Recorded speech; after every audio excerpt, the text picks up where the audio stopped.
पक्षाची भेट घेतली, सांगितलं ते 2-2.5 तास चर्चा झाली. कशा संदर्भात चर्चा होती, कारण या चर्चांमध्ये राजकीय चर्चा झाल्याची माहिती सांगितली जाते. मी काल सकाळी दिल्लीला होतो.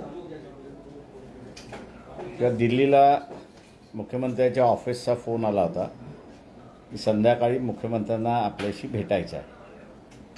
मी मुंबईला अनाशी येणार होतो म्हणून असारा होय म्हटलं, मी भेटायला येतो.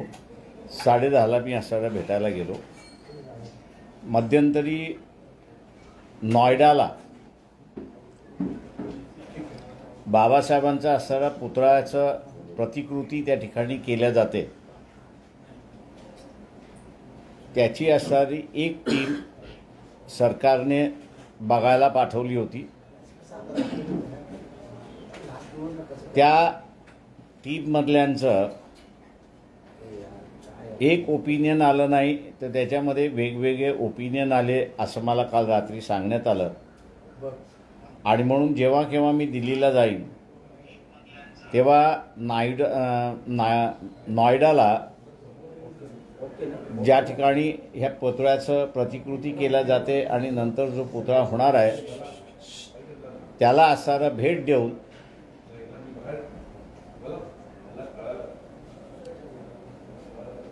देऊन ती प्रतिकृती बरोबर आहे की नाही ते असणारं त्या ठिकाणी पाहावं. दुसरं जे आहे, जे मागच्या गव्हर्नमेंटनी स्वीकारलं नाही, महाराष्ट्र विकास म्हणजे आघाडी किंवा त्याच्या अगोदरचं काँग्रेसचं आणि राष्ट्रवादीचं सरकार जे होतं की तिथे एक इंटरनॅशनल सेंटर असलं पाहिजे इंटरॅक्शनसाठी, त्याच्या संदर्भातली असणारी 7 जणांची नावं मी त्या ठिकाणी सजेस्ट केली होती. त्यांच्या 3 बैठका झाल्या होत्या. त्या बैठकीमध्ये असणारं काही प्रारूप त्या ठिकाणी तयार करण्यात आलं होतं आणि ते प्रारूप मला जसं पाहिजे तसं आहे की नाही तो असणारा मसुदा त्या ठिकाणी होता. त्याच्यावरती चर्चा आमची असणारी झाली आणि नॉयडाच्या स्टुडिओला भेट देऊन ती प्रतिकृती पुतळ्याची जी निर्माण करतात आहे तिला पाहून योग्य आहे की नाही या संदर्भातला माझा असणारा निर्णय त्या ठिकाणी द्यायचा आहे. हा त्याच्यातला भाग आहे. चर्चा अधिकृतरित्याने हीच असणारी झाली. बऱ्याच गोष्टी चर्चेला गेल्या नाही असं नाही, पण पक्षाची आमची जी भूमिका आहे शिवसेनेबरोबर असणारा येणाऱ्या महाराष्ट्राच्या निवडणुका लढवायचं, त्याच्यामध्ये कुठलाही बदल झालेला नाही. तो निर्णयही मुख्यमंत्र्यांच्या माहीत आहे आणि त्यांना याचीही जाणीव आहे की ज्या ज्या पक्षाबरोबर BJP आहे त्या पक्षांबरोबर वंचित बहुजन आघाडी असेल किंवा अगोदरचा भारिप बहुजन महासंघ असेल हा कधीही गेला नाही. विरोधातला विरोध हा आपला मित्र अशी भूमिका राजकारणामध्ये असते. परंतु भारतीय जनता पक्ष आणि RSS यांच्याबरोबरचं भांडण जे आहे हे व्यवस्थेचं भांडण आहे. ज्याला आम्ही उद्ध्वस्त केलं, बदलवलं, तीच पुन्हा व्यवस्था RSS आणि BJP आणायला मागते. म्हणून प्रिन्सिपली असणारं त्या ठिकाणी बसत नाही. म्हणून आम्ही असा निर्णय घेतला आहे की BJP बरोबर कुठल्याही परिस्थितीमध्ये समझोता नाही आणि त्याच्याचबरोबर BJPचे जे मित्रपक्ष आहेत त्यांच्याबरोबरही समझोता नाही. ही भूमिका महाराष्ट्रातल्या सगळ्यांना माहीत असल्यामुळे ही जे स्पेक्युलेशन चाललेलं आहे, मी मागेही म्हणालो होतो की आत्ताची अशी फ्लुइड सिच्युएशन आहे की ज्याच्यामध्ये आम्ही ज्यांच्याबरोबर जायला मागतोय शिवसेना, आणि आम्ही त्यांना असणारा प्रपोजलही दिलं की आपण असणारा प्रेस कॉन्फरन्स घेऊन जे चर्चेची बाब आहे ती एकदा जाहीर करू अजून शिवसेनेने ठरवायचं आहे की ते जाहीर कधी करायचं आहे. ते जाहीर होत नाही तोपर्यंत माझ्या अंदाजानं हे स्पेक्युलेशन या ठिकाणी चालत राहणार आहेत. एकनाथ शिंदे हे महाराष्ट्राचे मुख्यमंत्री आहेत, तेव्हा अनेक गोष्टींसाठी असणाऱ्या भेटीगाठी ह्या होणारच.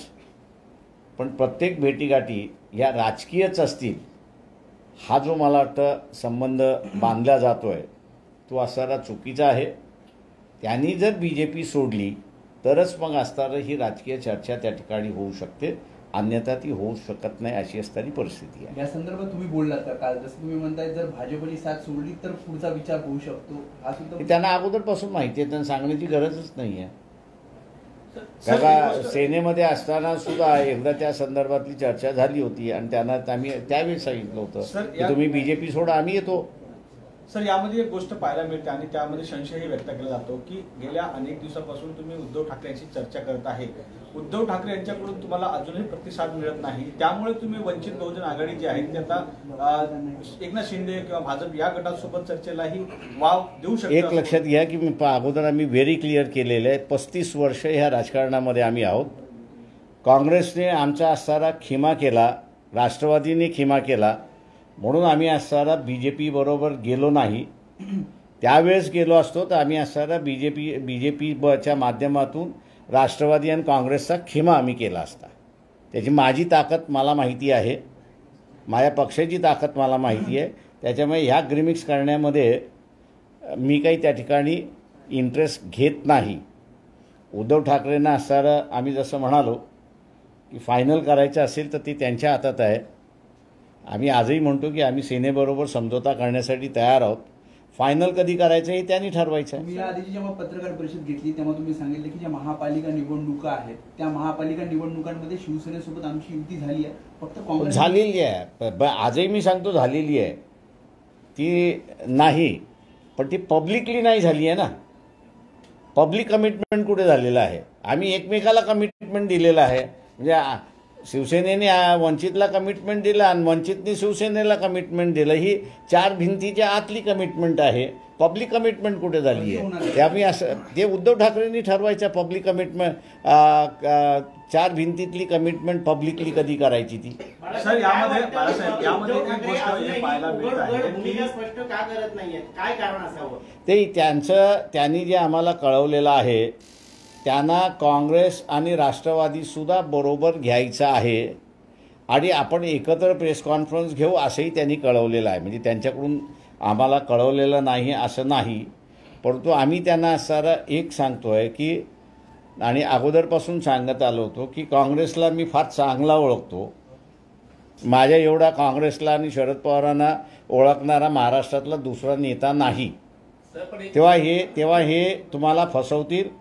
आणि काल नाना पटोलेने पुन्हा उच्चारलं की आम्ही असणारा वेगळे लढणार आहोत. त्याच्यामुळे आता शिवसेनेत थांबू नये हा मेसेज आम्ही असणारा पाठवलेला आहे.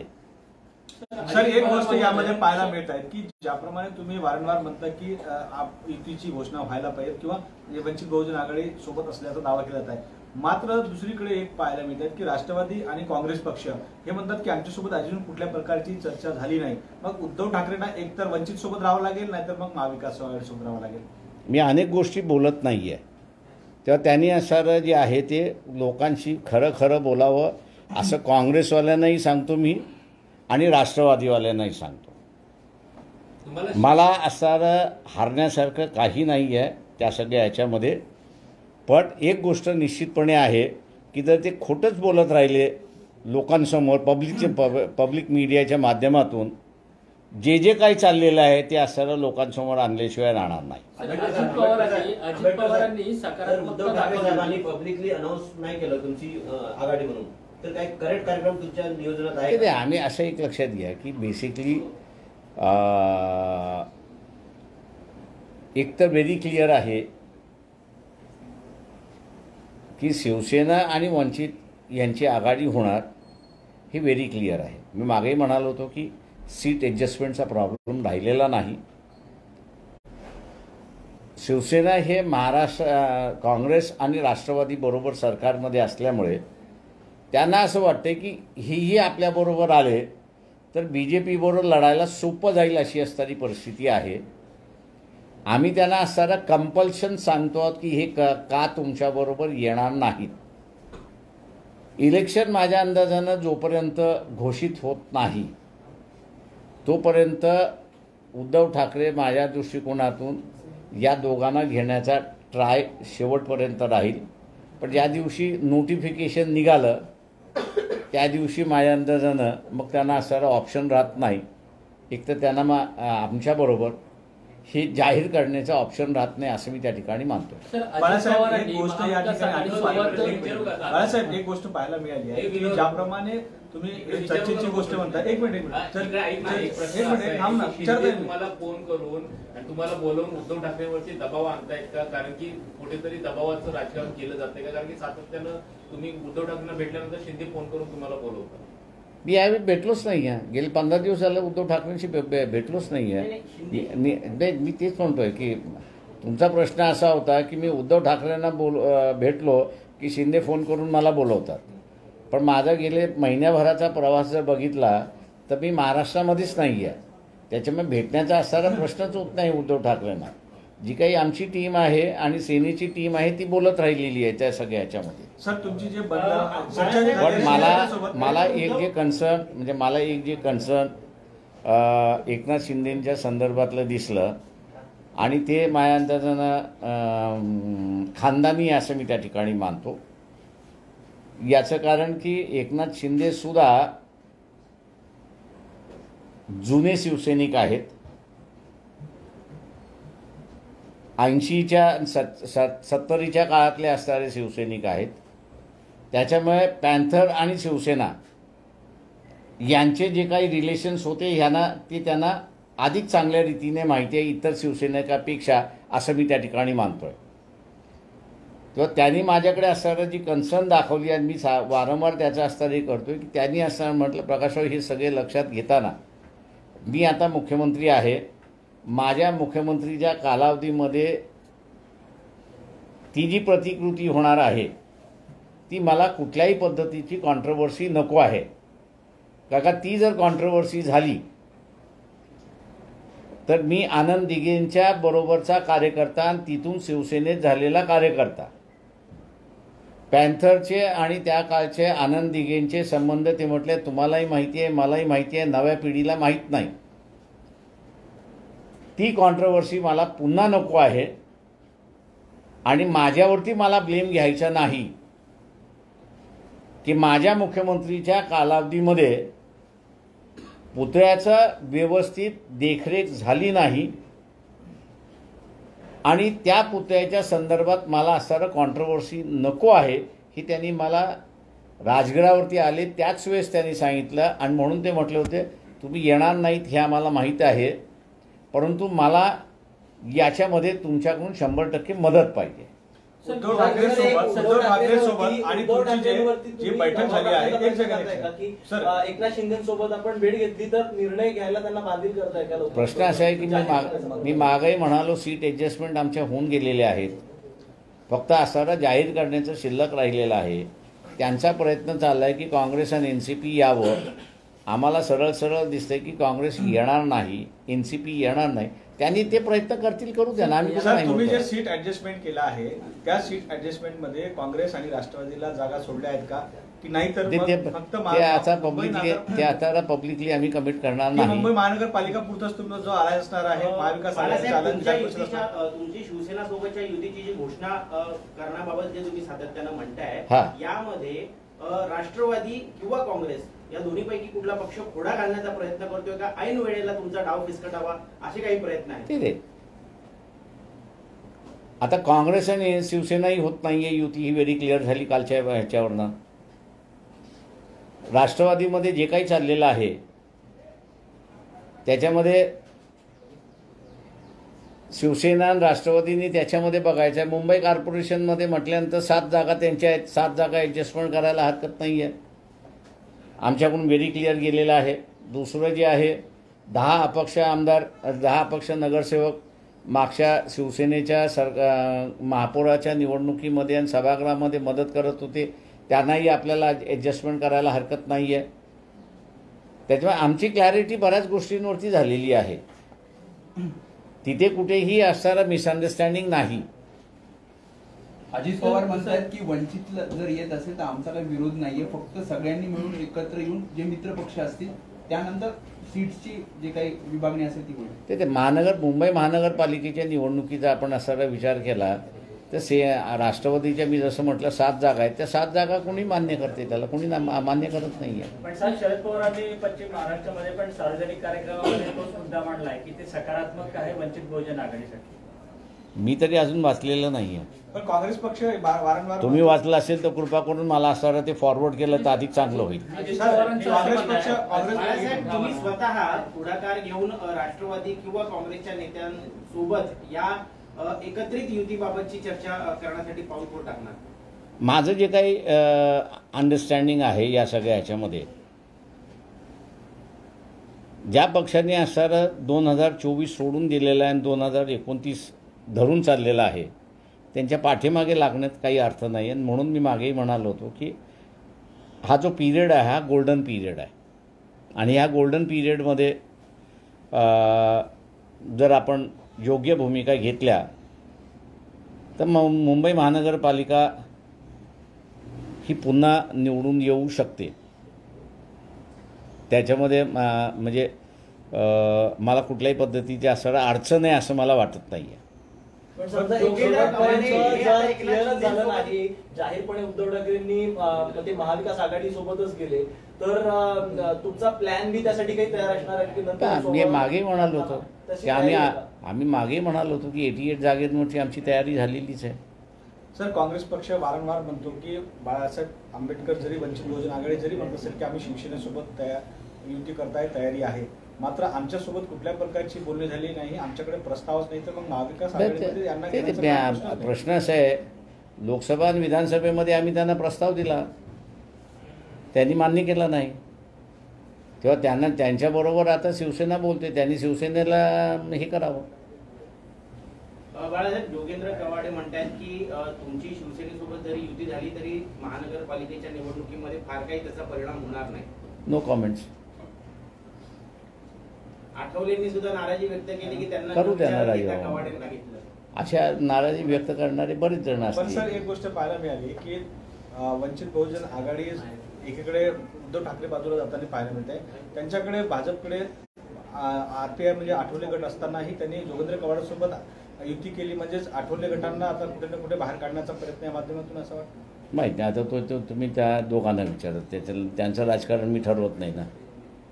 बाळासाहेब, हिंदी में सिर्फ जानना चाहेंगे, कल शाम को आपकी बैठक हुई मुख्यमंत्री एकनाथ शिंदे के साथ, कई सारे तर्क वितर्क लगाए जा रहे हैं महाराष्ट्र की राजनीति के समीकरण को लेकर. देखिए, पार्टी की भूमिका जो है, जो यहाँ इसी ऑफिस से हम जो अध्यक्षता है रेखाताई ठाकुर, उसने क्या अनाउंस की थी कि हम शिवसेना के साथ में समझौता करने के लिए तैयार है, उसमें कोई बदलाव नहीं है. रही बात एकनाथ शिंदे की मिलने की बात जो है, मैं एक मान के चलता हूं कि मेरे 2 रोल है.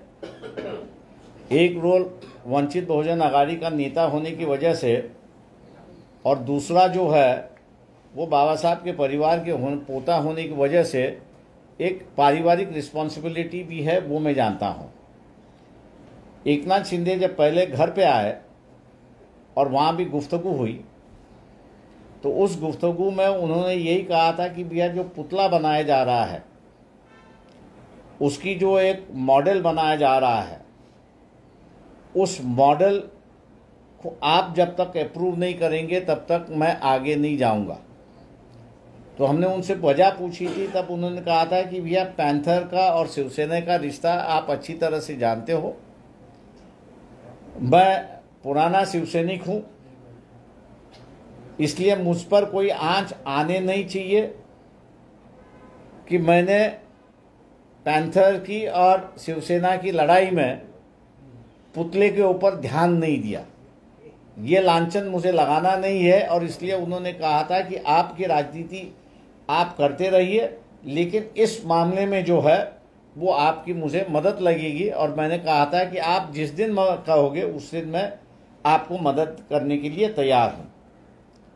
कल भी जो है मीटिंग हुई, उसमें दो चीज़ें की बात हुई। एक तो ये पुतले के बारे में जिस कमेटी देखने गई थी उनका रिपोर्ट जो है या जो बताया गया है उस पर उनका विश्वास नहीं है, और दूसरी तरफ जो बातें हमने उनको बताई थी कि वह भारत सरकार के पास 70 साल के बाद भी एक ऑल्टरनेटिव थिंक टैंक का सेंटर नहीं है, और ये जगह जो दी थी वो ऑल्टरनेटिव थिंक टैंक के लिए बनाने के लिए दी थी। आप अगर इसको बना सकते हो तो मैंने कहा तो एक अच्छी बात यहाँ पर होगी। तो उस पर उन्होंने कहा था कि कुछ लोग आप सजेस्ट कर लीजिए कि जो इसको आगे ले जा सके। एक 7 जनों का पैनल बना के हम लोग ने दिया था, उनकी 3-4 मीटिंगें हुई, उनका एक प्रारूप आया था, उस प्रारूप पर वो चर्चा करना चाह रहे थे, और कल की मीटिंग जो है इन 2 मुद्दों पर वहाँ पर हुई। आप लगातार कह रहे हैं कि शिवसेना के साथ जाने के लिए आप अनुकूल है, लेकिन शिवसेना की तरफ से ऐसा कोई बयान नहीं आ रहा है कि आप उन पर दबाव बनाने के लिए ये जहाँ तक शिवसेना का बयान की बात नहीं है, हमारा वंचित की टीम और शिवसेना की टीम जो है वो समझौते में बैठ रही है, बैठक हो गई है। लगभग जो सिनेरियो होगा उस सभी सिनेरियो को देखते हुए एडजस्टमेंट कैसा होना चाहिए उस पर भी उनकी चर्चा हो गई है। अब जो तय हो चुका है उसको फाइनल विराम जिसको हम लोग कहते हैं पब्लिकली देना है वही है। लेकिन उद्धव जी का कहना यह है कि मैं कोशिश कर रहा हूं कि कांग्रेस और एनसीपी आए, ताकि जो अलग अलग सिनेरियो बना के अपने जो समझौता किया है वो ये ना हो कि आप लोगों ने पहला निर्णय लिया और इसलिए हम लोग नहीं आ सके, ऐसी परिस्थिति कांग्रेस की और एनसीपी की ना हो, इसलिए रुक गए हैं, ऐसा उन्होंने हमको बता दिया है। क्या सहमति नहीं बन पा रही है महाविकास आघाड़ी की तीनों पार्टियों में, इसीलिए देरी हो रही है? कांग्रेस और एनसीपी का आज भी वंचित बहुजन आघाड़ी को आघाड़ी में लेना विरोध चल रहा है और वो विरोध कर रहा है।